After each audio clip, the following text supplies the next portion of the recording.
Our next speaker is our own Schar School professor, Mike Hunzeker.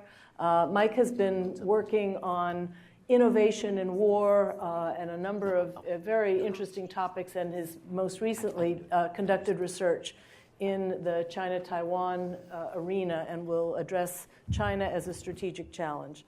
Mike should also say that Mike is the Associate Director of the Center for Security Policy Studies and a close collaborator, so I'm really delighted, Mike. Over to you. Thank you.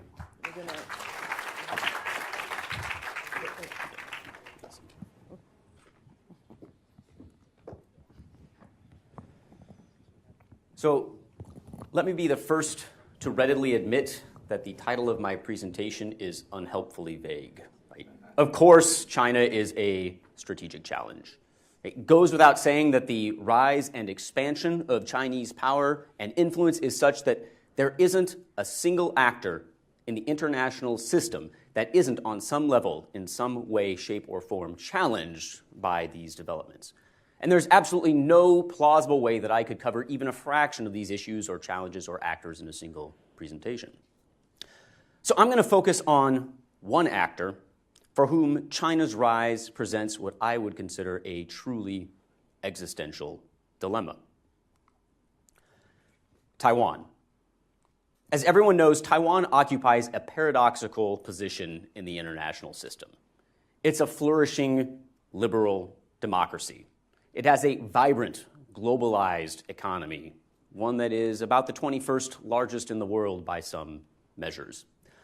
It has a population, and this will be striking to many Americans, it has a population that is roughly equivalent to that of Australia's. By almost every relevant measure, except perhaps one that matters the most, it is a state.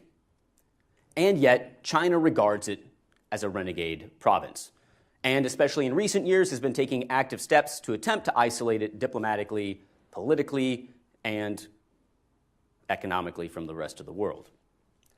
More ominously, though, far from renouncing the use of military force to resolve the issue, China has been rapidly building up its military capabilities. Now, this is interesting, because even just a couple of years ago, if you asked most American foreign policy experts about the region, they might have even scoffed at the notion that conflict could break out in the Taiwan Strait. After all, relations seemed to be improving, particularly after 2008, when the DPP, which rightly or wrongly had been labeled a troublemaker by many people in the United States, had been swept from power both out of the legislature and the executive branch, and was replaced with a KMT-led administration, President Ma, who emphasized rapprochement and integration and engagement across the Taiwan Strait.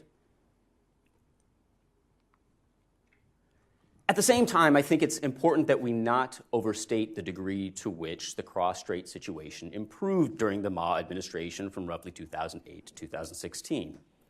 In many of the most important respects, these ties between China and Taiwan remained superficial.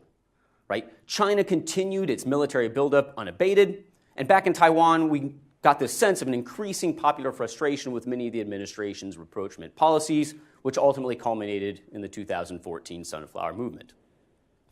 More important, despite this kind of ostensible easing of tensions, the core potential drivers and sources of conflict remained firmly entrenched.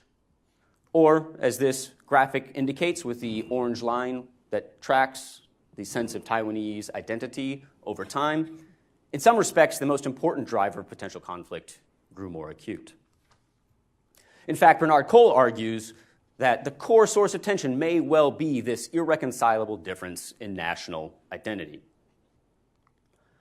Regardless of how we define or contextualize cross-strait relations during the Ma administration, the fact of the matter remains that unambiguously, since the DPP came back to power in President Tsai's election in 2016, relations have begun to deteriorate. Now, to be sure, the fact that cross-strait relations are deteriorating does not imply that war in the Taiwan Strait is inevitable. There is absolutely no doubt that China prefers to use peaceful means to resolve this standoff, even if peaceful sometimes includes a healthy dose of economic and diplomatic coercion. Now, whether or not China will one day decide to invade Taiwan is a matter of much debate. But by the same token, whether or not Taiwan should take steps to convince China that the costs of attacking will far outweigh the benefits is not up for debate. The more war becomes unacceptably painful, right? In other words, the stronger Taiwan's deterrent posture becomes, the more likely it is that both sides will endeavor to resolve their differences peacefully. To better understand Taiwan's deterrence options and its posture and ways to update these, the Center for Security Policy Studies launched what I consider to be a unique project, and maybe I just consider it because I led it, in order to kind of go over to Taiwan and to really explore some of these possible futures. And I say that this is a unique endeavor because it wasn't just a single professor or a pair of professors. It was, in fact, a coalition of professors and Schar School PhD students, all of whom either had pre-existing, pre-established careers in defense and security and or were military or former military officers. And in fact, we had representatives from the Air Force, the Army, the Navy, and the Marine Corps on the team. We spent several months doing preparatory background research, and then finally, the project culminated in a trip to Taiwan, to Taipei in January of 2018, where we met with an entire range of high-level dignitaries, executives, government officials, and academics from both sides of the political spectrum. So to briefly kind of identify and start out by denoting the parameters of our project. Our core research question was, how is it that Taiwan can, given these challenges that it faces, enhance its deterrence posture? And we started out and we basically bounded our study with two very important, but I think reasonable assumptions. The first is that the United States is unlikely, at least in the near term, to change its cross-strait policies. And the second is that Taiwan is very unlikely to expand its defense budget significantly. We also placed another sort of scope condition that limited our analysis. Although the core foundations of a potential conflict are admittedly political, we decided that given our comparative area of expertise, we were going to focus on the military aspects of this conventional deterrence challenge. Now, we of course started out our analysis by attempting to assess Chinese intentions. And it goes without saying that intentions are one of the hardest things in international relations to assess, right? Actions are ambiguous, and states have all sorts of powerful motivations in order to misrepresent what they truly are after. At the same time, while we can debate, and we should debate, and experts do debate, China's intentions towards the overarching international liberal order or the regional order, there's very little debate, and in fact, a remarkable amount of consensus about China's intentions towards Taiwan. To be blunt, China wants to assert political control over the island. It considers this issue, this goal, this objective, non-negotiable. It is growing increasingly impatient with the long-standing status quo, and it is unwilling to kick the can down the road. I think it's also relatively indisputable that China has a rank-ordered set of preferences over its preferred tools for achieving this objective. It would, of course, prefer all things equal to achieve this peacefully using soft power. It is perfectly willing, as it has shown and continues to show, to use diplomatic, economic, and political coercion, and it has not, as of yet, renounced the option of using military force.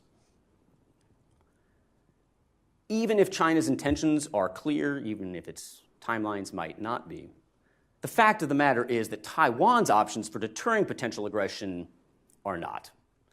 And my team, after spending a lot of time thinking about the issue, think this is because Taiwan faces what we have come to call a deterrence trilemma. And to be clear about this, we think that in order to effectively deter China from sort of the worst-case scenarios, any conventional posture that Taiwan adopts has to be able to accomplish three goals. First, it has to be able to counter provocations in the so-called gray zone, which Professor Friedberg already adeptly defined, so I'm not going to go into it. Second, most importantly, it has to be able to make an invasion scenario unacceptably costly to Chinese leaders. And third, because of this aforementioned assumption, which I think is quite realistic, it has to do both of these things within the constraint of a realistically limited defense budget. And the fact of the matter is that these three goals, as I'll point out in a moment, are in tension with one another, hence the term trilemma.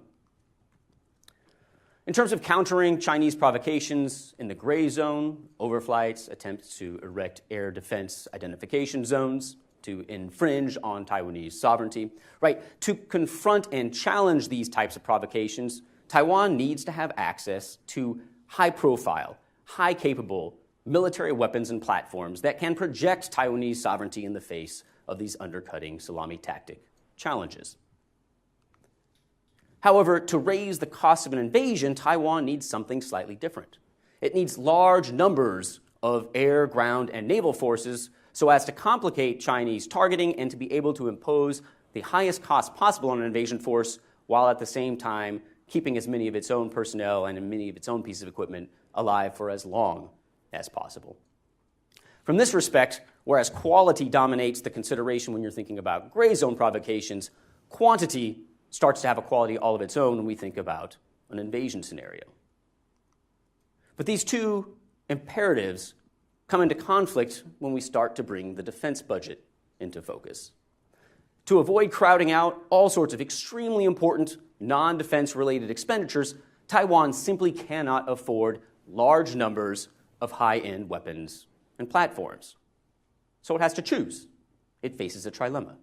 It either accepts risk in the gray zone by purchasing lots of fairly low capability weapon systems, or it accepts risk in the invasion scenario by acquiring lots of high-end weapons platforms that China can, with relative ease, target and destroy. So we recommend what we're calling an elastic denial in depth strategy. And let me be clear, we don't think the trilemma is solvable. Instead, we think that it makes strategic sense from a deterrence logic perspective, for Taiwan to accept risk and to accept risk primarily in the gray zone. By doing so, it can shift its resources to focus on the invasion threat, which we think is more credible than is currently being calculated in Taiwan. And it should also simultaneously begin serious, robust planning for what we're calling territorial defense.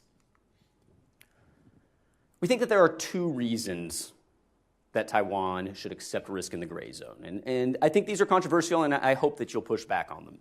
The first is that the threat is exaggerated. Right? Gray zone challenges are a problem. To be sure, they can establish new facts on the ground, they can erode confidence both at home and abroad, and perhaps most insidiously, as Professor Friedberg pointed out, it can generate new intelligence and future military options for the Chinese. But at the same time, China does not need to prevail in the gray zone to invade Taiwan. But even if it wins in the gray zone, depending on how Taiwan structures its force posture, that does not necessarily mean that it can win in an invasion scenario. The second reason we think that it's important not to prevail in the gray zone is counterintuitive. We actually think that it might make sense to let China operate in the gray zone. For all the writing that's been written about these challenges, the fact of the matter remains that states use the gray zone for one clear reason. They want to avoid escalation. If you foreclose the gray zone, you put all your eggs in that basket and purchase a lot of high-end weapon systems that can basically make it very difficult for China to operate in the gray zone, we think that there is a very realistic probability that China will be left with only two options. The first is that it can accept escalation, and the second is that it does nothing. Given that we've already stipulated that Taiwan is a core national issue, a core interest, it is non-negotiable, we think that do nothing is probably not the course of action that China would take. Therefore, accept risk in the gray zone may actually diffuse tensions more than it does anything. Now, by accepting risk in the gray zone, we think this allows the Taiwanese government to shift more resources and put more energy and thought into prioritizing denial operations against the worst-case invasion scenario. And again, to make the point clear, gray zone provocations are a problem, but they are neither necessary nor sufficient to compel the kind of worst-case outcome that the Taiwan government wants to avoid. In contrast, attacking, invading, this is certainly sufficient, and it may even be necessary, probably necessary, for China to achieve the outcome that it desires. Therefore, the logic of deterrence requires raising the cost against this worst-case scenario, no matter how unlikely it may seem, although, again, I think the probability is higher than some of us are willing to admit. We go further in our report to argue that there is a, I think, ideal way to actually deter this invasion scenario. And this is to do a few things. The first, as many other defense experts have already written before us, flip this so-called anti-access, long-range precision weapons threat on its head. use these exact same weapon systems that the Chinese military has been developing for decades, develop them indigenously, purchase them from abroad, and use them against a potential invasion fleet. The second, and this is an important conceptual change, shift from a mindset of defense to a mindset of denial. And I'll get into that difference here in a second. And the third is to begin to focus your air, sea, and ground forces towards elasticity and cost imposition instead of on holding terrain and winning decisive battles. So to get to this point on denial versus defense. Denial sets a lower bar than defense. Defending implies on some level that you are retaining control of a piece of ground, of a particular space in the air or at sea. Denial, on the other hand, simply means doing your utmost to prevent the other side from establishing control, even if you yourself can no longer retain that control. And I think the novel aspect of our stratagem, our recommendations about denial operations, is to pair denial with elasticity. And elasticity simply means you attempt to deny a particular zone in the air, at sea, or on the ground to the adversary only until the point that you yourself begin to absorb unacceptable casualties, at which point you withdraw. You deliberately retreat, regroup, and begin denial operations again. And you repeat this process ad infinitum to ensure that any attacker will face costs that will simply mount as time and space go on. We actually see that there are 4 potential denial zones. And again, the first 3, a lot of authors, CSBA most notably, have written extensively about. So I'll touch on them only briefly. The first of these zones is the air zone. And we think that the best way to deny the air zone is not to purchase large numbers of fighter aircraft to cede that to the PLAF, and instead to acquire large numbers of anti-air systems, particularly Stinger-type missiles. At sea, we see the denial zone focusing not on surface combatants, certainly not large destroyers or even submarines, but instead investing in large numbers of missile boats, corvettes, anti-ship cruise missiles, drones, semi-submersibles, and most importantly, and perhaps most potently, naval mines. And the third is that on the ground, shifting from large formations, armored vehicles, tanks, to small units of independent teams that are capable of waging coastal defense and, again, these fighting retrograde types of operations. And again, this is pretty standard. It's almost conventional and axiomatic now in the U.S. literature on Taiwan's security challenge. Our addition to this, or our contribution to this particular discussion, is to say we think that these particular missions should be delegated to Taiwan's active duty military. Which brings us to territorial defense, and this is our real contribution, we think, to the discussion, and something that has not been written about extensively. We think the most important denial zone isn't a piece of ground, it's not a space, a quadrant in the air or at sea. It's the population itself. It's society. China cannot occupy Taiwan without ultimately exerting political control over the population. We believe that Taiwan can use territorial defense, social revolution, and potentially even a prolonged insurgency as a deterrent by denying China the ability to easily and quickly assert this political control. We see a couple of benefits in doing this. The first is that it imposes high costs on an invader, which, somewhat ironically given U.S. experiences in Iraq and Afghanistan, has spent the last few decades attempting to modernize its military and to optimize it for high-end warfare. In other words, the PLA goes high, Taiwan goes low. Second, by prolonging the amount of time that it will take the PLA in order to consolidate political control over the island, Taiwanese are, in essence, buying time for external intervention. And of course, most importantly, it denies this belief or this potential miscalculation that China might make that it can quickly seize political control over the island. Now, unlike the other 3 denial zones, air, land, and sea, we think that this denial zone belongs to Taiwan's reserve force. It's important to point out that despite the growing military imbalance between the two sides, Taiwan has a massive reserve force, 2.5 million people under arms, all of whom, because they're still making the transition to the all-volunteer force, have a fair amount of military experience. However, we diverge from what the Taiwan government is currently doing, which is attempting to take this reserve force of 2.5 million soldiers and transform it into an American-like operational reserve that will augment the active duty in the event of an invasion. We think it should be rebranded as a territorial defense force, reformed, re-equipped, and retrained so as to wage small unit guerrilla attacks based out of their home locations where they are most likely to know the terrain, to know the population, and most importantly, to be willing to fight to defend.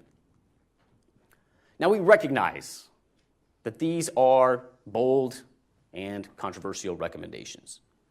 To adopt even a few of the recommendations would require a major shift, a clear move conceptually away from this idea of defending and controlling to this idea of denying and elasticity. A significant shift in defense expenditures, moving away from the acquisition of high-end platforms, which have benefits for lots of different actors across the world, to more indigenous production of smaller platforms and oftentimes low-tech types of defense systems. It would entail a major shift in the roles and the responsibilities and missions of all of Taiwan's active duty and reserve forces. And of course, introducing anything approximating a territorial defense force would be necessarily a very bold political move. At the end of the day, our real goal in writing this paper isn't to solve the problem. It's not even to say that our solution is the right one. Our goal is to stimulate an overdue conversation. We have been lulled into what at least our team believes is a bit of a false sense of security over the past decade or so, and one that it's time for a bit of a rude awakening.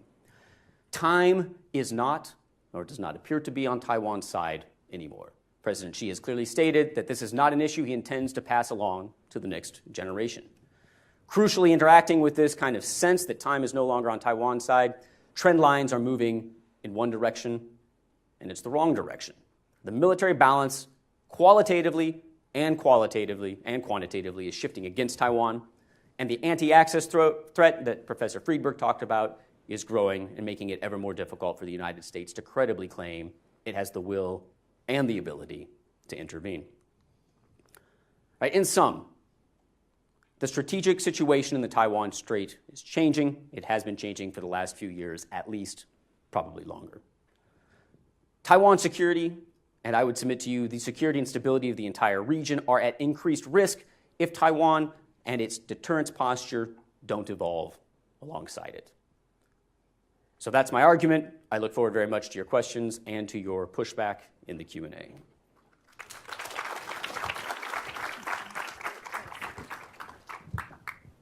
Oh, let me grab my computer. This very provocative study will be published actually later this year in the form of a monograph, and you'll all be invited to an event to have Mike and his authors tell you even more about this very creative work that they've done.